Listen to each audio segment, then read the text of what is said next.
not me. It's my daughter 20 years ago. She's not so old, but she's sitting in Alvar Aalto's chair in Alvar Aalto's cottage by the Lake Päijänne. And why was she there? The reason was that I was a student then and working as a guide of heritage. And it was, for me, a very important course of dialogue on heritage matters. It's surprising that we still have these discussions going on whether pictures should have people or not. So the other two are taken 20 years later. Last summer there is a board of Alvar Aalto Foundation working on a strategy for the foundation. Okay, I cannot divide as human beings and cultural heritage matters. Well, I'm a planner, but I'm also a PhD in geoinformatics, so I'm very interested in this digitalization and so on. What does it mean for planning and for heritage matters? And I first have to say that how I feel this digitalization in planning, for me, planning is always participatory. There is no planning without it. But it is about dialogue and about thinking and doing things differently with a hint of technical help. And we have this huge digitalism processes going on in Finland nowadays, led by the government and companies and universities and so on. But it's quite interesting also for us who work every day in the field of planning. How do cities grow up? This up is a little extension by me. Okay, cities grow, but I found that cities grow up like children. Okay, they expand, they grow up by infilling, unfortunately by demolishing, and by renewing.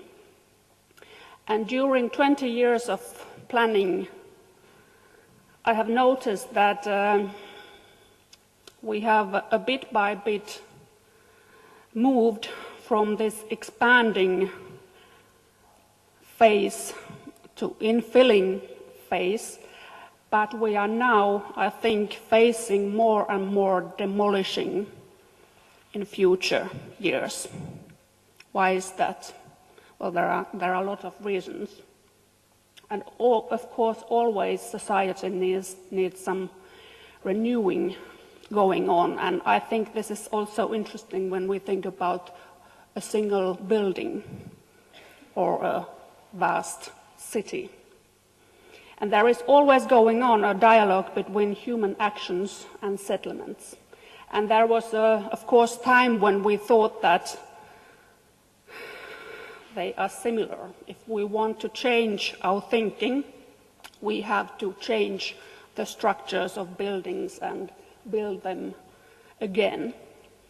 But perhaps you know all that this is not the absolute truth. But I've noticed that as a planner, we face this question continuously. And we are in the middle of legal and moral questions.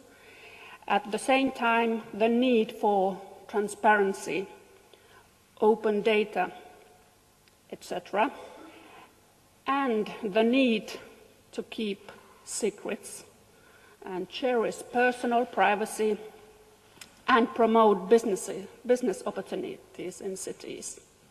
As politicians, as professionals, as planners, as owners of buildings, and so on. And yes, there is a going on a change of Finnish and I feel Nordic society is going on.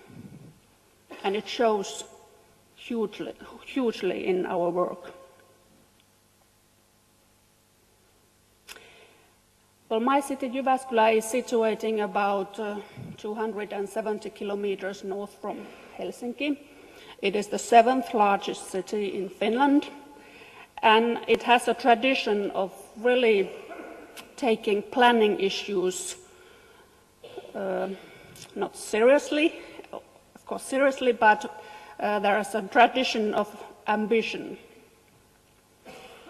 And Jyväskylä was the first Finnish city which made an architectural policy program in the early of this centenary. I was very young planner then when it was made and when it was implemented. It was very interesting. And Jyväskylä was also first Finnish city to make a green space policy. And then participation program. Of course, there was first interesting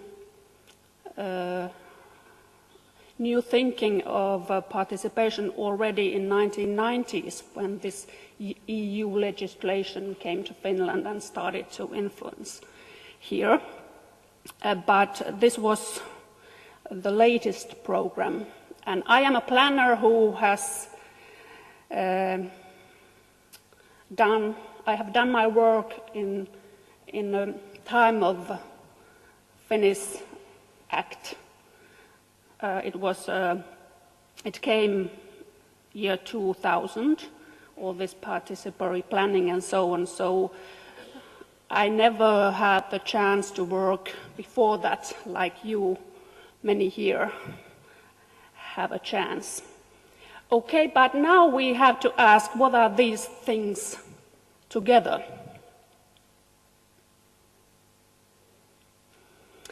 And this is a picture we made a couple of years ago when you thought about architecture, green infrastructure and participation. In the same time, in the same room, by different specialists, by different people. And we recognize that some things are not the same as they were 20 years ago.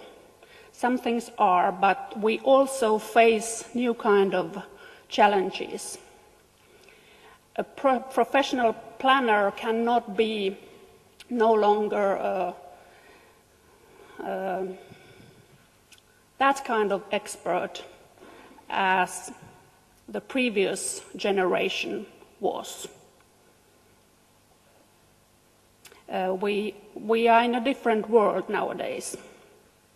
And I don't know if you agree on these challenges or not, but I have noticed that many of them are recognized in many Finnish cities, many Nordic cities, or elsewhere. And how do we address these challenges? We need thinking, we need doing, we need methods. Yes, we need that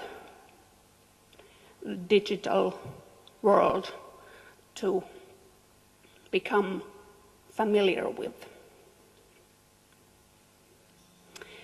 And this is a kind of a mental map a youngest planner of our team drew about 2 months ago. I think it's some kind of mental map when we again think about architecture, about green infrastructure, about this participation. And yes, we have a tradition of thinking a built environment together with non-built environment. The green is, the landscape is kind of a main picture where we put everything, main frame of thinking that we put everything. Okay, Jyväskylä is very well known about Alvar Aalto's architecture, And it's interesting how young planners are inspired by him. Not only by his buildings, but also his attitude, his way of thinking, saying this Aalto spirit. Of course, this is something to do with humanity, to do with flexibility, to do with the strong ethical basis of your work, of this nature and human being living together. Okay, then we had a lot of fun thinking about this village for people. Jyväskylä is, kylä means a village, and Jyväskylä is the largest village in Finland. And of course we perhaps a little bit thought about the band, village people, but okay, the city, yes, it's for the people, and people are for the village working together to make it more pleasant place. And this third piece in our mental map is Jyväskylä is a city of education. We have a strong teachers training seminar tradition there, university tradition there. So this of learning, doing and dreaming is something that we want to take seriously in our work. Okay, are these only words? But okay, how? Of course, there is 140,000 people living in Jyväskylä. The city is growing. We have about 100 plans going on continuously in our work. So no one can be part of every plan. But we started thinking that perhaps we could do more event-based dialogue. So not only put plans openly under discussion, but go where people walk, where they gather, and we can, as planners, go there with the cases that are relevant and be part of the events, and they can ask anything or we can ask anything that is relevant. Okay, yes, social media. Our planners, they have a permission to go to social media during work hours, but it's one method. It's one method of dialogue. And of course we need joint planning methods in cases with residents and with investors and the building sector. We need more user-oriented information, and we have to be brave to make pilots and experiments and things like that. For a second time we had this citizens board working for the planning of the city. The first one was for our master planning process, and last summer was the second one. Well, they are not decision makers, but they are something that we can work with and kind of ask if there is something that is not understandable, or they can make proposals for us that what should we do in our cases and so on. And it was very interesting pilot going on. And the people, there was an open, you could apply for this board in web. And okay, I liked it. One case, Kehä Vihreä, it's not a green belt, but it is something, it's a strategic concept in the city's structures. It is 175 hectares in the heart of the city. The main road is 10 kilometers, and there are 5, what are these in English, national built heritage areas in that Kehä-Vihreä, for example, our university main campus. Tourujoki River is an ecological heritage area there, and yes, there has been major conflicts when ecological values meet the cultural heritage values. This old river that was used by the local paper mill, and when the paper mill ended, was shut down, and the city bought the land, the river next to it became as a diamond for the city development. And yes, it has been very difficult to deal with the issues. But not one issue we are not unable to solve it if we think kind of open-minded and really pay attention to methods. And of course, there are several popular parks and sites for physical exercise. This is the old paper mill area. It's becoming a new extension of the city center, Kangas area. Okay, they're working together with investors, building sector, residents, architects, visual artists.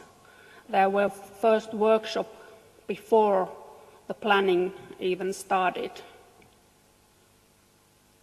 And of course, using competition, open competitions is one way of being open-minded to solution. And there is also interesting pilots concerning about the data collected in areas like this, who owns the data. Okay, these are examples of that area. Okay, I'm going to talk a little bit more about this issue. I was in charge of making Jyväskylä master plan a few years ago. We have for 10 years had a kind of renaissance period of master planning in Finland. There are many cities that have made their plans. You talked about Helsinki master plan. Okay, we had made one too. 3 municipalities joined together, and we tried to find out what is the new city of Jyväskylä. It was so tough process, I'm not sure I ever wanted to do it again. But I'm happy that we made it, because we perhaps were able to do something right, because, okay, there were 9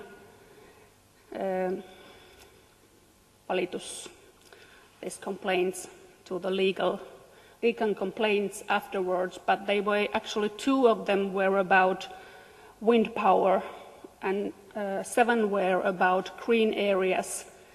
A few landowners thought that there were too much green areas in our plan. And okay, the plan is now, it's a legal plan and our guide. And we developed there a new kind of information system for master planning. There is not only 1 map, but actually 7 legally bounding maps that form a kind of geographic information system that now help us to work, for example, with that Kehä-Vihreä, with detailed planning, with cycling issues, and with cultural heritage issues. One person also made a complaint about this technology we used, but it was found legal. So we are very happy that we had the courage to make things a little bit new way. Yes, participants can be mappers too, and we have found this very, very useful in planning cases, in small or large cases. where we put an organized inquiry openly to the public, and whoever wants is able to look at the information and take part and give their opinion. It's called perhaps the soft GIS, pehmo GIS methods. And yes, we have found it very, very useful for our cases. And it's very tricky question when we deal with data and when we deal with gathered information.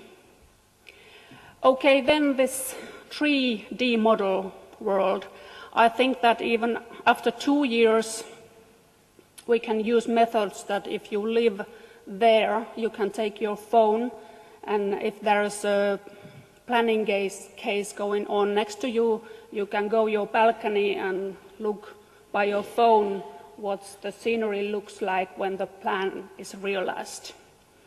And these are very interesting methods because we have this tradition that we make these flat plans, and how we use these 3D methods like picturing the real world, so it's very interesting nowadays and in the future. Okay, finally I want to tell you 1 minute about this partnership with by City of Jyväskylä and Alvar Aalto Foundation and other cities. I showed firstly that foundation made a strategy, and yes, the foundation would be happy if Alvar Aalto heritage would one day be UNESCO heritage. And I have a question that should this process somehow reflect our society? I don't know if it's a question. Then this other picture shows that we started Aalto Cities Network, 13 founding members. There are 40 possible Aalto cities in the world. Could they help in this process? Because, yes, cities can do something, others can do something. It's about working together in different roles, understanding each other. This is our tourism marketing director, who is very interested in Alvar Aalto's architecture becoming a more accessible heritage. And we are working with 20 cities with these issues. It's very interesting. We have started touring planners as guides, showing this, telling our stories, what we have in our city. People want to get information, they want to hear it, they want to read it, they want to get it from the World Wide Web. They want to discuss it with planners. So this is one method. Okay, I have a right to my own language, like one presentation told me. These are issues in Finnish. I didn't have time to translate it in English, but they are the same issues I already mentioned. Yes. Now I have changed this a hint of technical help to a lot of technical help. It helps us to do better planning for cultural heritage too. Thank you.